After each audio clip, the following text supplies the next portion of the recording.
موضوع پر مسح کرنے کی شروط۔ الحمدللہ والصلاة والسلام علی رسول اللہ۔ سوال کیا گیا ہے موضوع پر مسح کرنے کے لیے کیا شروط ہیں، اس کے دلائل کیا ہیں، رہنمائی فرما دیں۔ الجواب بعون الوہاب۔ موضوع پر مسح کرنے کی 4 شرطیں ہیں۔ پہلی شرط، موزے وضو کر کے پہنے ہوں۔ اس کی دلیل نبی علیہ الصلاۃ والسلام کا مغیرہ بن شعبہ رضی اللہ عنہ کو یہ فرمانا، رہنے دو میں نے انہیں وضو کر کے پہنا تھا۔ دوسری شرط، موزے یا جرابیں پاک ہوں، اگر نجس ہوں تو ان پر مسح کرنا جائز نہیں۔ اس کی دلیل یہ ہے، ایک بار رسول اللہ صلی اللہ علیہ وآلہ وسلم صحابہ اکرام کو جوتے پہن کر نماز پڑھا رہے تھے، چنانچہ دوران نماز ہی نبی علیہ الصلاۃ والسلام نے اپنے جوتے اتار دیے اور صحابہ اکرام کو بتایا کہ انہیں جبریل امین علیہ السلام نے بتایا تھا کہ ان کے جوتوں میں گندگی لگی ہوئی ہے۔ اسے امام احمد نے ابو سعید خدری رضی اللہ عنہ سے مسند احمد میں نقل کیا ہے۔ یہ اس بات کی دلیل ہے کہ جس میں نجاست لگی ہوئی ہو اس میں نماز نہیں ہوتی، اور اس لیے کہ جب نجس چیز پر مسح کیا جائے گا تو مسح کرنے والا گندگی میں ملوث ہو جائے گا، چنانچہ اس کا مطہر ہونا صحیح نہیں۔ تیسری شرط، ان پر مسح حدث اصغر یعنی وضو ٹوٹنے میں ہوتا ہے، نہ کہ جنابت میں یا ایسی اشیاء جن سے غسل واجب ہو۔ اس کی دلیل صفوان بن عسال رضی اللہ عنہ کی حدیث ہے، رسول اللہ صلی اللہ علیہ وآلہ وسلم نے ہمیں حکم دیا کہ جب ہم سفر میں ہوں تو اپنے موزے 3 دن اور رات تک پیشاب، قضاء حاجت یا نیند کی وجہ سے نہ اتاریں، البتہ جنابت کی صورت میں انہیں اتار کر غسل کرنا ضروری ہے۔ اسے امام احمد رحمہ اللہ نے مسند احمد میں نقل کیا ہے، چنانچہ حدث اصغر کی شرط لگائی جائے گی اور اس حدیث کی بنا پر حدث اکبر کی بنا پر مسح کرنا جائز نہیں، جیسا کہ ہم پہلے بیان کر چکے ہیں۔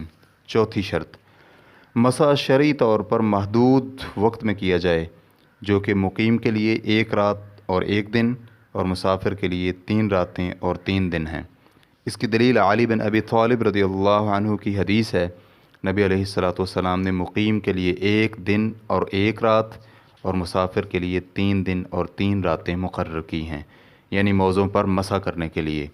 اسے امام مسلم رحمہ اللہ نے روایت کیا ہے، اور یہ مدت وضو ٹوٹنے کے بعد مقیم کے لیے پہلے مسح سے شروع ہو کر 24 گھنٹے کے بعد ختم ہو جائے گی، اور مسافر کے لیے پہلے مسح کے 72 گھنٹوں کے بعد ختم ہوگی۔